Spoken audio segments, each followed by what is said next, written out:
Agora tá, né?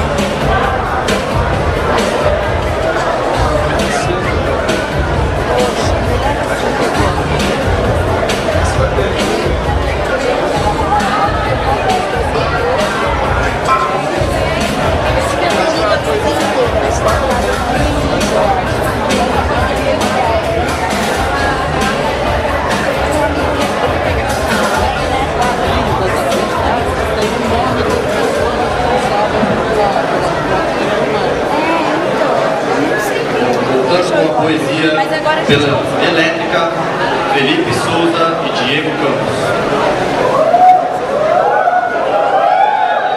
Boa noite, galera. Boa noite, Félix. Bom, eu sou o Cebola. Hoje eu vou fazer para vocês uma poesia do nosso colega Ramiro, da Elétrica, e o Cérebro vai me acompanhar aqui no piano. Espero que vocês aproveitem.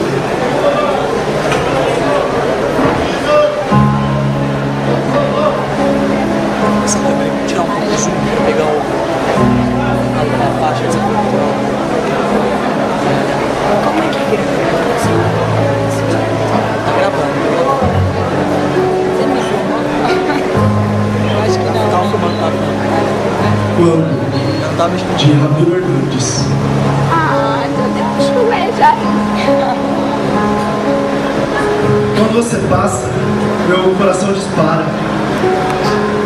Quando você fica, meu coração se aquieta. Minha boca se cala, minhas mãos ficam trêmulas, minha mente não pensa. Em minha mente, só fica a vaga ideia de dizer tudo a você o que eu penso. Mas o medo, a vergonha me impede. E quando a ideia se concretiza, você já se foi.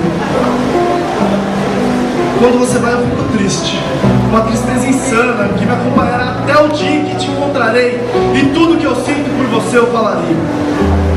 Mas, mesmo que esse dia não chegue, eu continuarei te amando, te admirando. Continuarei a escrever meus poemas, que a ti pertencem. Pois é você que me dá inspiração para escrever palavras tão simples e belas como você.